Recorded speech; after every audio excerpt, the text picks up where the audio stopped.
Bueno, ahora hablemos sobre la diabetes mellitus tipo 1 y la cetoacidosis diabética. La diabetes mellitus es un grupo de enfermedades metabólicas caracterizado por hiperglucemia como resultado del defecto en la secreción y o acción de insulina. Constituye una de las enfermedades crónicas endocrinológicas más frecuentes en la infancia, cuya prevalencia es de 1.7 individuos afectados por cada 1000 habitantes menores de 20 años de edad. Básicamente, la diabetes mellitus puede clasificarse en dos tipos, la tipo 1 y la tipo 2. La tipo 1 es producida por la destrucción de la célula pancreática que va a producir un déficit absoluto de insulina, el tipo más frecuente en la edad pediátrica. Se caracteriza por una base genética asociada al sistema HLA que, sumándose ciertos factores ambientales como virus, dieta, toxinas, modificarán la patogénesis de la enfermedad, dando lugar a una respuesta autoinmune que destruye las células de los islotes pancreáticos, disminuyendo de forma progresiva la capacidad de secretar insulina. Por otro lado, la diabetes tipo 2 se caracteriza por una insulinoresistencia por déficit relativo de la insulina o defecto en su secreción. ¿Cuáles son los criterios diagnósticos de diabetes mellitus? Una hemoglobina glicosilada mayor a o igual al 6.5%, una glucemia en ayunas con al menos 8 horas de ayuno, mayor o igual a 126 miligramos decilitro, una glucemia a las 2 horas durante una sobrecarga oral de glucosa mayor o igual a 200 miligramos decilitro, utilizando un equivalente en relación a la carga de glucosa de 1.75 gramos por kilo hasta un máximo de 75 gramos, que es lo que se da en adultos, de glucosa anhidra disuelta en agua, o una glucemia mayor a 200 miligramos decilitro en cualquier momento del día. En pacientes con síntomas clásicos de hiperglucemia o complicación aguda hiperglucémica. Cuando existe ausencia de hiperglucemia franca, se deberá realizar los criterios 1 a 3, debiéndose confirmar cada uno de estos hasta establecer el diagnóstico definitivo. ¿Cuál es la fisiopatología? Pues al haber un déficit de insulina dentro de un cuadro donde pueda existir estrés, infección o aplicación insuficiente de insulina, lo que sucederá en el organismo es un incremento de las hormonas contrarreguladoras. ¿Y cuáles son estas hormonas? Son el glucagón, las catecolaminas, el cortisol y la hormona de crecimiento. ¿Qué es lo que van a producir estas hormonas contrarreguladoras? Pues habrá un aumento de la proteólisis con disminución de la síntesis proteica. Se llevará a cabo gluconeogénesis, glucogénesis y disminución de la utilización de la glucosa y un aumento de la lipólisis.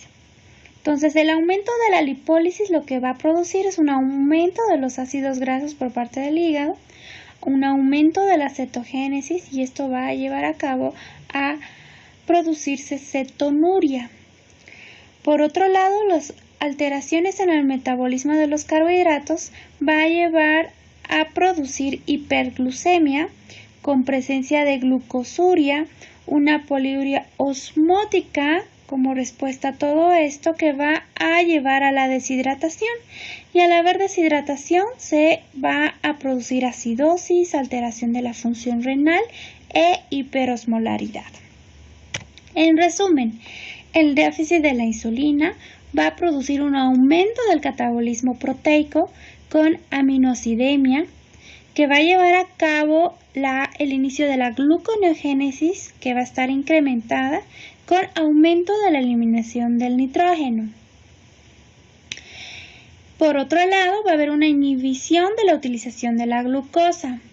va a haber mayor glucogenólisis en el hígado y en el músculo. Y esto junto con la mayor gluconeogénesis va a llevar a la hiperglucemia. La hiperglucemia, al haber niveles tan altos de la glucosa en sangre, va a eliminarse por el riñón, va a haber glucosuria, y esto por un efecto osmótico va a producir una diuresis osmótica con pérdida de agua y electrolitos que van a llevar a la deshidratación, por ende a una deshidratación intracelular.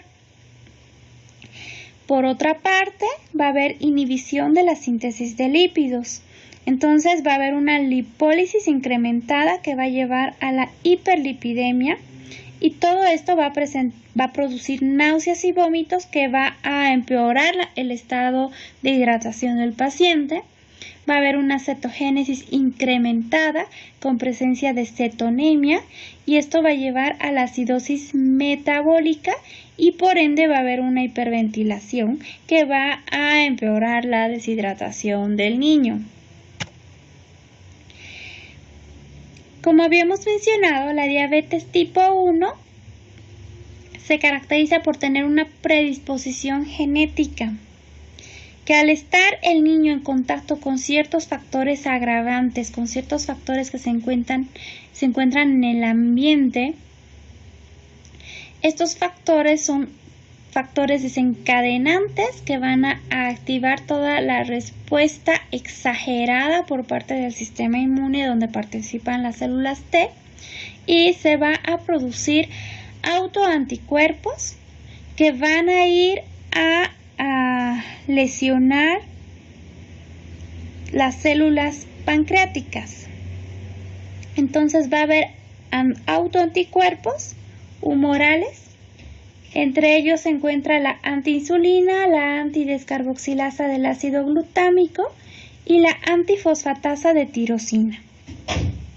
Todo esto va a producir una menor respuesta de la insulina con tolerancia a la glucosa, y es ahí, en esta fase donde al inicio era una fase de prediabetes, donde existe la intolerancia a la glucosa. Posteriormente, según vaya evolucionando la enfermedad, ya va a empezar a debutar con datos clínicos propios de la diabetes que citaremos más adelante. Detallaremos en este momento ciertas características importantes en relación a la patología.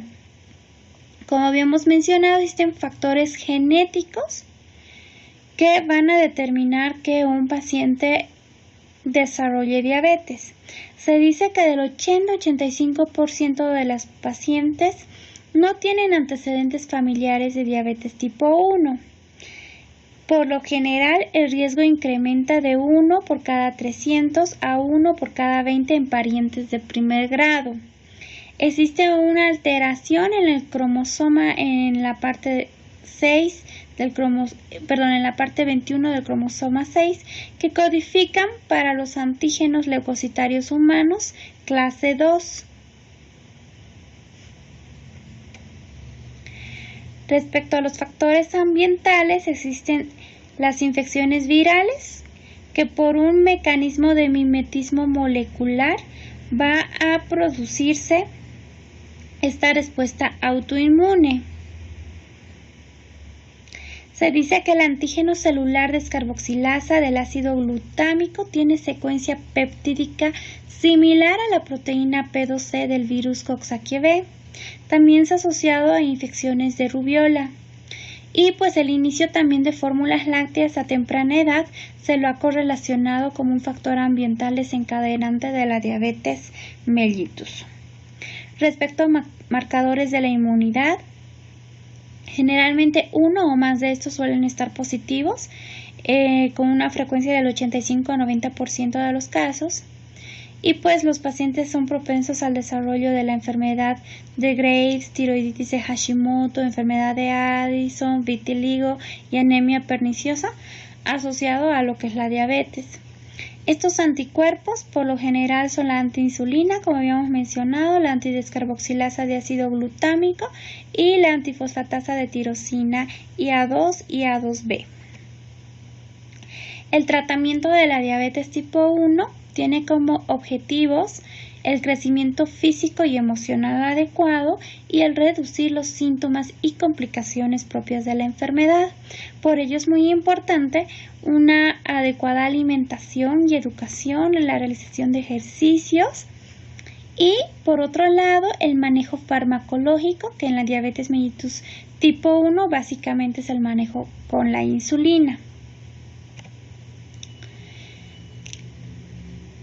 Por otra parte, en el tratamiento se deberá incluir la parte nutricional, se deberá dar 1000 kilocalorías de base más 100 kilocalorías por año de edad del paciente. Todo este total de kilocalorías deberán estar fraccionadas en quintos y esta proporción corresponde al 50% de carbohidratos, grasas entre el 25 al 30% y las proteínas entre el 20 al 25%. Respecto al manejo farmacológico, pues la dosis de la insulina es de acuerdo a la edad. En niños menores de 5 años se podrá administrar de 0.6 a 0.8 unidades por kilo día. En niños de 5 a 11 años de 0.75 a 0.9 unidades kilogramo día. Y en niños de 12 a 18 años de 0.8 a 1.5 unidades kilogramo día. En esta tabla podemos observar los diferentes tipos de insulina que tenemos de acuerdo al tiempo de acción de estas, de inicio, de duración y efecto máximo. Se las puede dividir entre acción ultracorta, las de acción corta, las de acción intermedia y las de acción prolongada. Las de acción ultracorta, entre ellas tenemos la insulina Lispro, Aspar y glulicina, cuyo efecto inicia alrededor de los 5 a 10 minutos. El efecto máximo está alrededor de la hora y la duración máxima varía de 2 a 4, inclusive hasta 5 horas. Las de acción corta, donde el inicio es de 30 a 60 minutos con un efecto máximo de 2 a 4 horas y la duración máxima de 4 a 8 horas. Las de acción intermedia se encuentran la NPH, la insulina lenta y la Detemir. Y las de acción larga está la ultralenta y la glargina, ¿no? Entonces, de acuerdo al tiempo de acción, pues este se irá prolongando. Y de acuerdo a eso, pues se verá la autorregulación de las glucemias dependiendo los controles que se vaya a hacer con el niño en una parte inicial y luego en los controles posteriores durante el mantenimiento. Ahora bien, vamos a hablar sobre la cetoacidosis diabética, que es pues una descompensación metabólica de la diabetes que se produce como consecuencia de un déficit absoluto o relativo de la insulina, ¿ok? Constituye una de las complicaciones agudas de la diabetes con mayor mortalidad y generalmente puede ser la etapa de debut de una diabetes mellitus. Respecto a la epidemiología, la prevalencia en Europa y América del Norte varía entre el 15 y el 67%. La cetoacidosis diabética como diagnóstico de inicio de diabetes mellitus tipo 1 es más común en niños menores de 5 años y niños sin ningún familiar de primer grado con diabetes mellitus tipo 1. En Estados Unidos la tasa de mortalidad varía de 0.15%, con relación a Canadá, que corresponde al 0.18%, y en Gran Bretaña a 0.31%. Por otro lado, en países subdesarrollados el riesgo de morir por cetoacidosis diabética es mayor y los niños pueden fallecer incluso antes de recibir tratamiento. Respecto a la etiología, puede deberse a dos factores: a un déficit absoluto de insulina o a un aumento de las necesidades de insulina. Entonces, con lo que respecta a un déficit absoluto de insulina, puede ser un debut diabético o la omisión de la administración de insulina, que pues también suele ser frecuente en niños. Respecto al aumento de las necesidades de insulina, puede deberse a situaciones de estrés como infecciones, traumatismos, problemas psicosociales, el uso de medicamentos hiperglucemiantes o transgresiones dietéticas en aquellos niños donde no hay un buen apego a las medidas generales para el manejo de esta enfermedad. Como habíamos mencionado, pues existen criterios diagnósticos, así como existen criterios para diagnosticar diabetes mellitus tipo 1, también existen criterios para determinar si el niño cursa con una cetoacidosis diabética o no, y entre estos criterios tenemos la presencia de hiperglucemia mayor a 200 miligramos de decilitro, la presencia de glucosuria, la cetonemia y o cetonuria, la acidosis, donde el pH está menor a 7.3 con un bicarbonato menor a 15, y la presencia de deshidratación y o pérdida de electrolitos. Podremos clasificar la cetoacidosis diabética en leve, moderada, grave, dependiendo ciertas variables como son la glucemia, el pH arterial, bicarbonato, cetonemia, cetonuria, osmolaridad, el anion gap y la alteración del sensorio. Como pueden ver, la glucemia por lo general en estos niños está mayor a 250. La clasificación básicamente se basa en relación al pH arterial y el bicarbonato. La cetoacidosis leve, generalmente el pH está entre 7.2 y 100.3, la moderada entre 7.1 y 7.2 y la severa menos de 7.1. El bicarbonato en la cetoacidosis leve oscila entre 10 a 15, la moderada entre 5 a 10 y la severa menor a 5. En ambos hay en las tres clasificaciones existe presencia de cetonemia, cetonuria, la osmolaridad es variable y el anion gap por lo general está incrementado. En la cetoacidosis leve puede haber un mínimo compromiso del sensorio, en la moderada el niño se encuentra somnoliento y en la severa el niño está en estupor o inclusive en estado de coma. Ahora bien, dependiendo de todas estas variables que hemos ido mencionando, pues se manifestarán clínicamente ciertos signos y síntomas. Por ejemplo, habíamos mencionado que la característica principal es la hiperglucemia y la hiperglucemia se va a manifestar clínicamente en el niño por la presencia de polidipsia, poliuria, la pérdida de peso, astenia y dolor abdominal. Por otro lado, va a haber acidosis, entonces esperamos encontrar en el niño una respiración de Kussmaul, somnolencia, coma, aliento cetónico, vómitos, dolor abdominal, la presencia de hilio y pues la contractilidad miocárdica también se encuentra disminuida. Como hay una alteración en el metabolismo de las grasas, existe un catabolismo graso, habrá acidosis y también pérdida de peso. Y pues también vamos a encontrar a un niño deshidratado, por ende deberemos ver si el niño está sediento, si está taquicárdico, hipotenso, si la perfusión está disminuida o simplemente el niño está en estado de choque. Los laboratorios iniciales que deberemos tomar pues será una glucemia, ya sea central y capilar, los triglicéridos también se deberá solicitar, la presencia de cetonas, deberemos verificar si hay hiponatremia, si hay hipocalemia, hipercalemia, ya que esos también pueden manifestar trastornos de arritmias. Pediremos una gasometría arterial con la finalidad de determinar si existe acidosis metabólica. Solicitaremos urea, o la cual puede estar normal o puede estar elevada en casos de deshidratación. Pediremos una biometría hemática donde pues es posible que encontremos leucocitosis con linfopenia y eosinopenia. Veremos si el hematocristo está elevado, que estará asociado igual a un estado de deshidratación, la osmolaridad estará incrementada. Se deberá pedir también un examen de orina donde buscaremos la presencia de glucosuria y cuerpos cetónicos. Como diagnósticos diferenciales deberemos descartar un abdomen agudo como una apendicitis, la anulesis secundaria, infección urinaria, malformaciones congénitas, una enfermedad renal crónica, un SDRA, un síndrome encefálico, intoxicaciones y pues la cetoacidosis alcohólica en niños ya, mejor dicho, en adolescentes, ¿no? ¿Cuáles son los criterios de internación? Un coma cetoacidótico, la cetoacidosis con mala tolerancia y todo niño menor de 2 años. ¿Cuáles son los objetivos del tratamiento? Pues restaurar el volumen circulante, corregir el desequilibrio hidroelectrolítico, corregir la cetosis y la hiperglucemia, prevenir complicaciones derivadas del tratamiento e identificar y tratar factores precipitantes para evitar que esto vuelva a suceder en este niño. Entonces, basándonos en una buena historia clínica, en signos clínicos, signos bioquímicos, pues confirmaremos la presencia de una cetoacidosis diabética.